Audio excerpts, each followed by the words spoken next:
Economy. I'm Drew Crandall, your host. Thanks for watching. As our TV show enters its 10th season, we're doing something unusual. Instead of taping the show in the Community Voice Channel studio, we're taping on location at the Hockenham Mill on West Main Street in Rockville. Why? Because there are some very exciting things going on here. For example, just imagine someday in the not so distant future, a 25,000 square foot tech center here in the historic 200-year-old Hockenham Mill complex. Here to describe what this tech center will be all about is Ken Kaplan, owner of Kaplan Computers in Manchester. Ken, thanks for being on the show again. Thanks, Drew. Thanks for having me here. You bet. I know we went through your biography a few years ago when you were on the show, but just for the sake of the viewers today, let's go back in time. Where did you grow up? I was born in Clifton, New Jersey, and when I was in, I think, kindergarten, we moved to Massachusetts and lived in Northborough until I was in 4th grade. And since 4th grade, I lived right here in Coventry. So really, I consider this area my home. Okay. And what was your educational path? I went to Coventry High School, and after high school, I bought a franchise, Roto-Rooter franchise, actually. And after a couple years of doing that, made a lot of money, but realized it wasn't a career I wanted to spend the rest of my life doing. So a friend of mine had gone to TCI in Windsor to their computer. It's a 1-year course for certification for electronics and computer repair. This was back in 1985. So I graduated in 86 from TCI. And been in the computer industry coming up on 30 years. Actually, it's kind of hard to believe that. But I know. So when and why did you start Kaplan Computers? I was working, I originally started working for a company called New England Electronics Company, and they serviced all the big insurance companies in Hartford, and I was a bench tech there, and then I was a field service tech, and kind of got tired of just fixing computers and had an opportunity to work for Computer Factory in Hartford as a salesperson and have more interaction with people, because I'm really a people person. So I went over there and did quite well in computer sales. And Michael Freilich, who was the president of that company, left and went to Computerland. And he knew I was his top retail sales guy, so he solicited me to come aboard with him at Computerland. Went to Computerland, worked there for several years. And a friend of mine, John Szymanski from Coventry, had started his uncle started a very large asset recovery company in Wallingford called Telrepco, and they took off-lease phone systems and computers from AT&T and would resell them. They had 100 employees. It was a $20 million company, and I learned the whole business of asset recovery. While I was there, it occurred to me that I've always been an entrepreneur, and when I was a kid, I had the Roto-Rooter franchise. I had a business buying and selling motorcycles, and I was always mowing lawns or buying and selling things. Self-motivated. Yes, I knew how to make money from an early age, so that was never an issue. So I looked at it, and I had bench tech experience, I had field service experience, I had corporate environment experience, and sales experience, retail sales, retail and corporate sales, and then I had the asset recovery side. So I said, wow, after 5 years in the industry, I had a really diverse background. And I had 21 certifications. One of the agreements I made when I went to Nico was I was willing to work for minimum wage if they sent me to school for the first 2 years. So I had all the certifications you needed and the background from TCI. So I said, I've got enough information here. And I was making really good money at Telrepco, and my accountant said, why don't you start a business that you might end up losing money in because you're paying way too much in taxes. So I started this business, Kaplan Computers, and I was taking all the stuff they couldn't sell at Telrepco and bringing it to the tri-state computer fairs, which was really like a glorified computer flea market. But back in the day, back in the 80s, it was like a cult following. There would literally be a line of 1,000 people waiting to get in, and vendors from all over the East Coast would show up, and they do it like in the Hartford Civic Center. And it wasn't uncommon to get 10,000 people to come through. And I'd bring all these things that I'd buy from Telrepco that they couldn't sell there to the flea markets or fairs and start selling them there. And within several months, I was making more money working 2 days on the weekends than I was making a 6-figure income from, I was their top computer sales guy at Telrepco. So yeah, it was a pretty interesting revelation when I figured out that out, and I was like, well, I don't really need to work there. And I had made some connections at the tri-state fairs with procurement and procurement officials at one of the large credit card companies, and Citicorp actually. I was struggling to find the name, but Citicorp, and they had a division called POS, point of sale, and they called me up and said, "Hey, we are dismantling our POS side of the company, and we want you to handle the asset recovery." It was like 600 systems, and at the time I really didn't have any money saved up, and I was a young kid. I was in my 20s, and I didn't have a facility, and didn't have the credit. And I talked to my dad, and I said, "Dad, it's a great opportunity. I could quit Telrepco, go out full time doing this, and I have this opportunity." He said, "Well, why don't you ask them if they'd be willing to give you, $500,000 worth of computers on credit?" So I had nothing ventured, nothing gained. So I asked them. I said, "Would you be willing to give me the equipment on terms? I'll pay you the price you're looking for." And they said, "Absolutely." So I rented a U-Haul truck, rented a industrial facility quite like this. It was about 1,800 square feet, like the room we're in right here. And I hired a couple of friends, and we actually, my ex-wife and I, Cammie, we went down ourselves and picked up these. Took us like 4 truckloads, 4 huge box truckloads full of computers, and that's when the company started. And since then, it's been. I started opening new accounts, and I picked up about 1 business account a week, and now we have over 1,200 business accounts. Okay, so. And people who are non-business oriented may know you from Kaplan Computers because you also have a retail store in Manchester, right near the Vernon border. We do.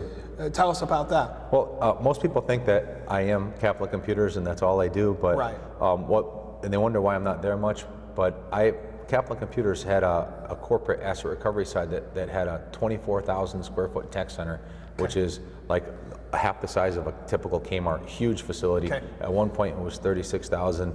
We had a total of 54 employees, and I ran that, not Kaplan Computers.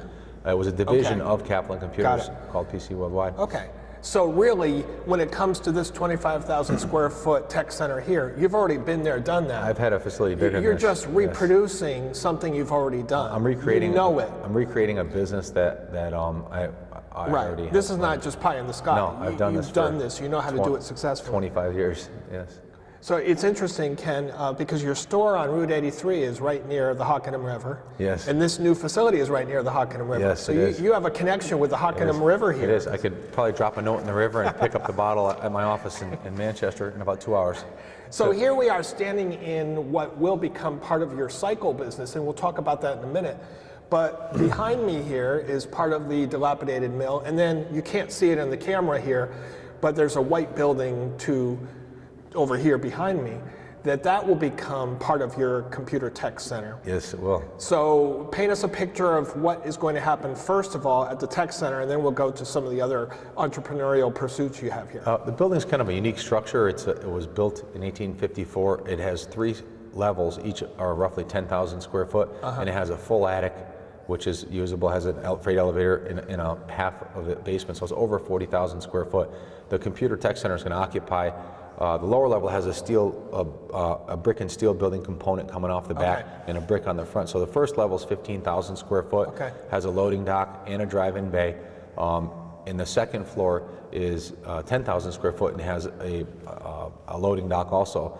The technicians will be working primarily on the second floor, and the first floor is going to be for equipment and vehicle storage, and also there'll be a retail component on the far end, small retail component. Okay, so you'll keep your retail store on Route 83 in Manchester. Absolutely, that I will not move. And this will be primarily for people who don't really understand what asset recovery is.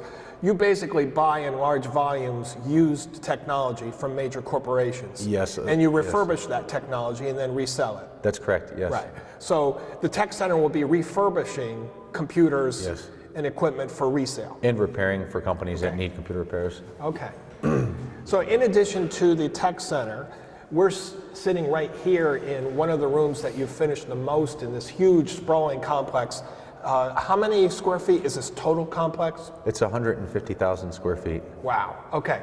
So right here, you can see a little bit of this building from the camera's eye here. What will this particular building be holding? This space is going to be a world-class showroom for motorcycles. It's going to be the showroom component of the motorcycle shop. Okay.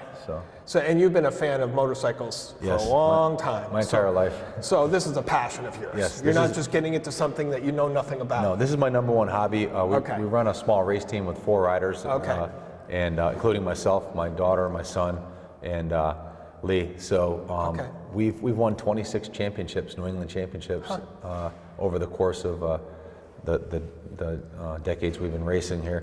And too many second and third place finishes to count. So I know more people in the motorcycle industry than I do in the computer industry. And far more. And by motorcycle, it's not just road motorcycles; it's off-road motorcycles, off-road, dirt bikes. Yes, dirt bikes, motocross bikes, quads, ATVs. We're going to do full service buy, sell, trade, parts and accessories. We're also going to do frame-off restorations of vintage bikes and newer bikes for customizing. The primary focus is going to be race motorcycles to start with, and that includes just generic off-road bikes that anybody would use for local use. So people come in here, and there will be a showroom here with bikes. Then there's a cool bridge right over here. I don't know if Carl can pan over there, but there's a pedestrian bridge that goes into the big white building that faces West Main Street, and that floor, which is a huge floor, is going to be packed with motorcycles, correct? Yes, it's a football field long, actually. Oh my goodness. And we've estimated we can, between the tech area, there's going to be 8 benches where we do full frame-off restorations, which will take up maybe a quarter of it. The other end of it, we have stored for 600 motorcycles, and my goal is to have it full within 3 years. Wow. Of opening. Wow. So we have the tech center where people are busy refurbishing technology. Yes. Then we have the whole bicycle, dirt bike operation, from selling new motorcycles to refurbishing old motorcycles, customizing motorcycles, huge showroom, and it's actually going to be partly motorcycle museum of sorts also. A lot of old motorcycle memorabilia and racing photos and vintage marks that don't exist, like Indian and some of the off-road brands like OSA and Triumph. And the architecture and construction of this mill is very interesting. There's a lot of concrete here, a lot of concrete floors.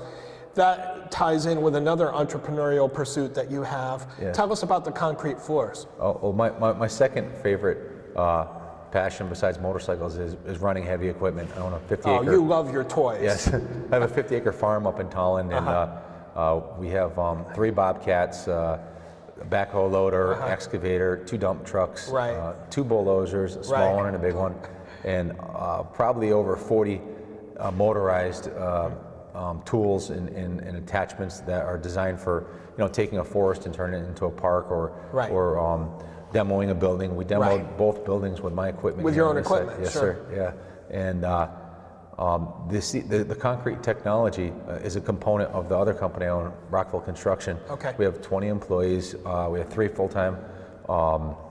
We have 2 full-time project managers and a third one coming on that are helping run this, and they're outstanding. Kerry Uzel and Pete Lofstrom. They both have over 30 years experience in the industry. We have a third one coming on. So we have a mason, carpenter. We have a full-time plumber on staff. We're looking to hire an electrician.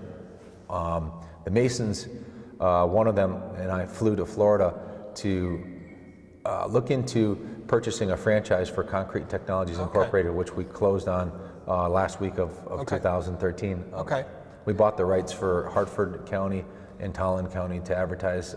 The product is it's a polymer and acrylic impregnated concrete, that trowel-on product that can make concrete floors like the one in here look like either granite or marble or terrazzo or brick or tile.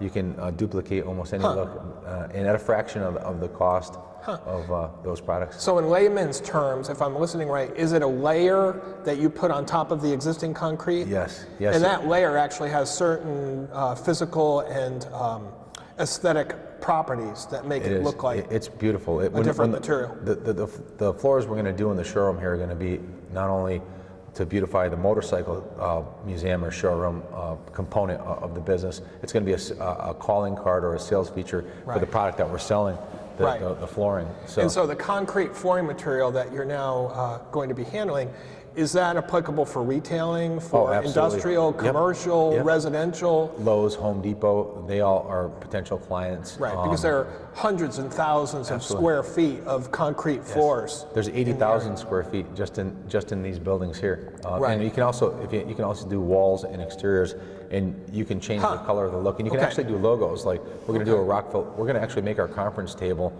out of salvaged timbers from one of the buildings we took down, and we're going to make a large table that's going to be covered with this product that's going to look like granite, and then we're going to do our logo, the Rockville Construction logo. So you can do logos with it. You can do different colors. You can do borders. It's an amazing. I've been following the company for 20 years as a fan of what they do, and I'm thrilled to know that I'm actually a dealer for their product now. Right. So they're the best in the industry. Wow. That product has a 7,600 pounds per square inch rating, which means you can exert 7,600 psi per square inch before it'll fail. Regular concrete, which is one of the hardest items they build with, is 3,000 psi. So it actually has a higher psi rating than some rocks like marble. So. Okay, so the concrete flooring material that you put on these raw concrete floors will be more than capable of handling the motorcycles. It's more durable than the concrete, and it's impervious to oil and grease, and it's beautiful. Wow. So you have Kaplan Computers, both the retail store and the tech center here. Yes. And you have what's the name of the motorcycle business? It's Kaplan Cycles. We just hung the signs up on it last week. So. And what's the name of the concrete firm again? It's Concrete Technologies Incorporated. That's actually a franchise that we purchased, and it's being managed by Rockville Construction, and the product will be applied by Rockville Construction. So Rockville Construction is actually the legal entity that has the franchise? Yes, and the masons that will be doing the application. Okay.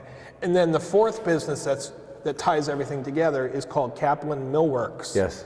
Yes. And what is that? That's the real estate holding company that purchased not only the 11 acres on the mill here and the acre and a half across the street, but we purchased the Bixby house, which if you turn the camera around and looked up on the hill there, you can see, I think you can see it from here. It's a 7-bedroom home that the mill manager used to live in with a very large barn, and we're going to restore that and turn the woods into like a park. Really? And tie the whole thing back You've together. done that before? Yeah, up in Tolland. I have a lot of experience with landscaping, and all the equipment to do it.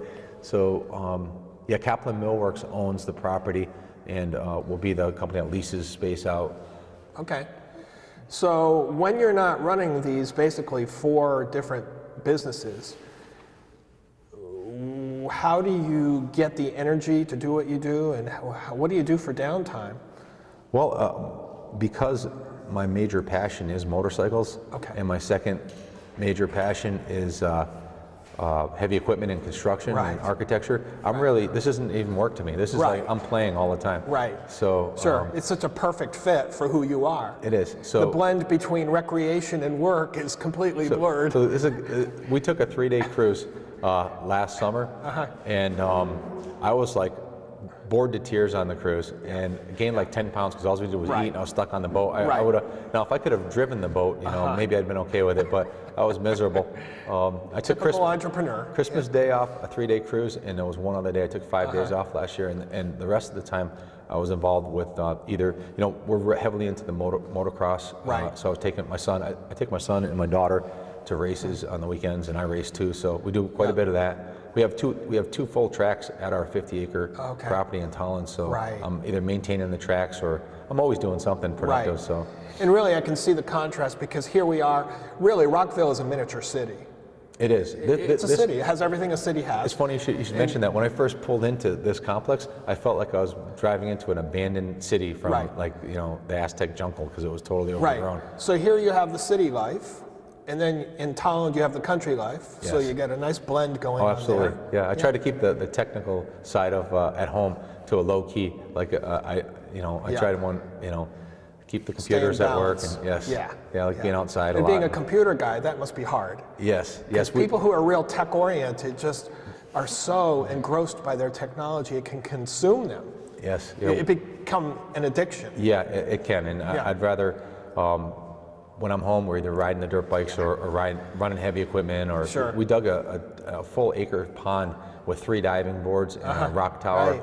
So we're either swimming or bicycle riding or playing with the kids. So. And that's part of the beauty of living and working in Tolland County. We really have it all. Absolutely, we're blessed. Yes, cool. Well, What are the websites or a website that somebody could visit to contact you and learn more about all these things that are going on? You can go to kaplancomputers.com, okay. and all my information is on there. My phone number is 860-916-9784. Okay. I can be reached on the cell phone. We have a Hockenham Mills website on Facebook. You can go there. Okay. And I also post a lot of new stuff on the Facebook page. If you grew up in Rockville, I post a lot of, there's 2,600 members, and I figure it's a good way to tap into the community there. Thanks to Carl Slicer, I got involved with that. Could you repeat everything you just said? The website for Kaplan, your personal contact information, and this Facebook page you just mentioned. It's called If You Grew Up in Rockville. Okay.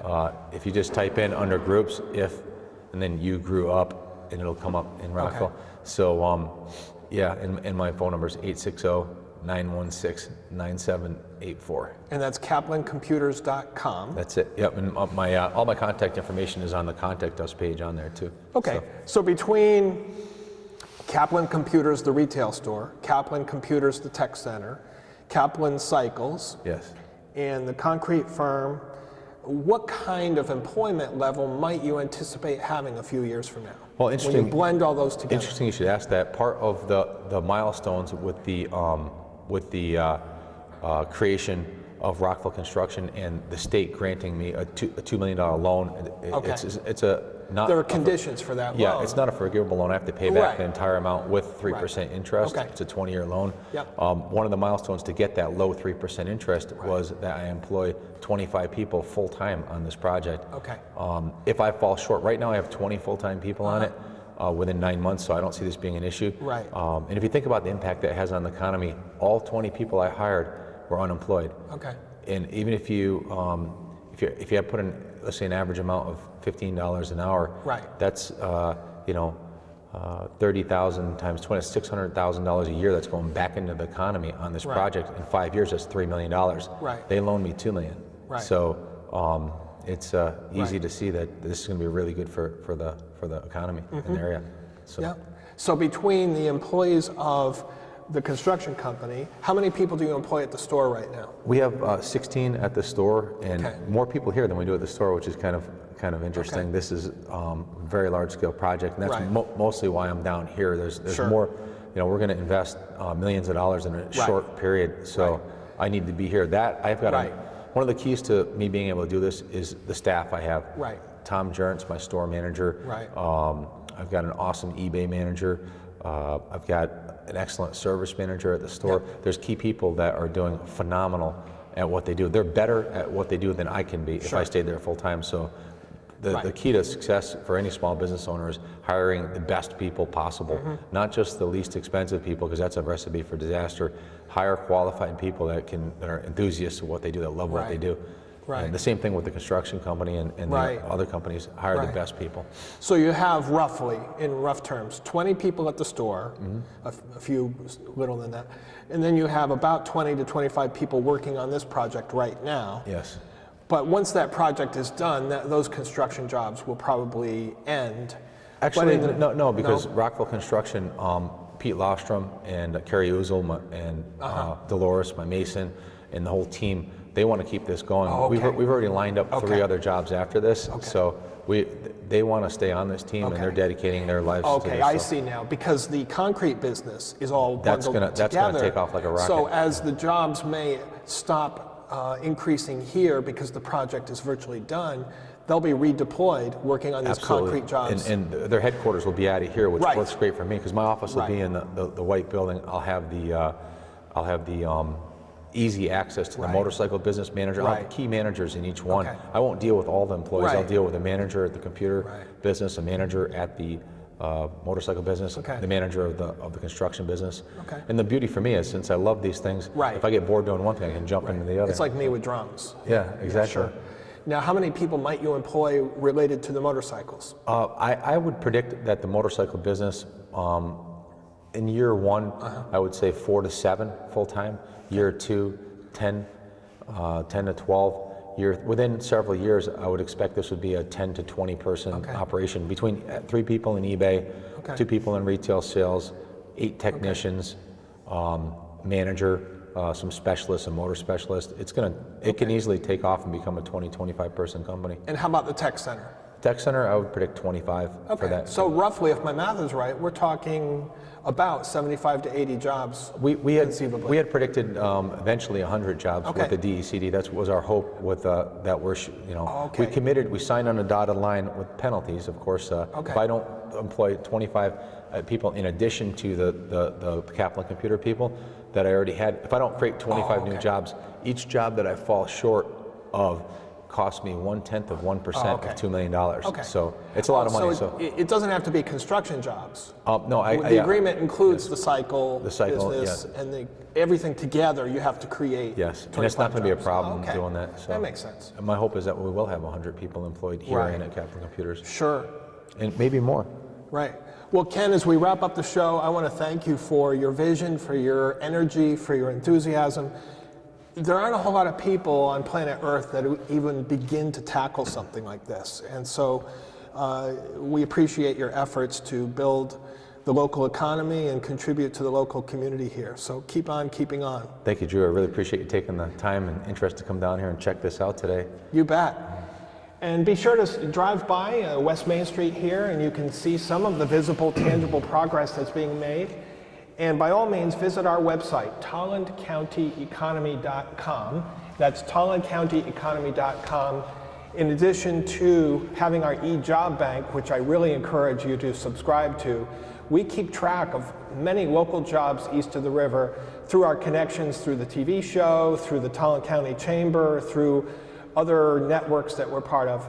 So please visit tollandcountyeconomy.com, and you can watch our show not only on Thursday nights at 7 o'clock on Community Voice Channel 5, but also online. We have about 20 shows that are now visible online 24/7. So visit tollandcountyeconomy.com to check out the e-job bank and to watch a lot of the past shows. Thanks a lot for watching, and we'll see you next week.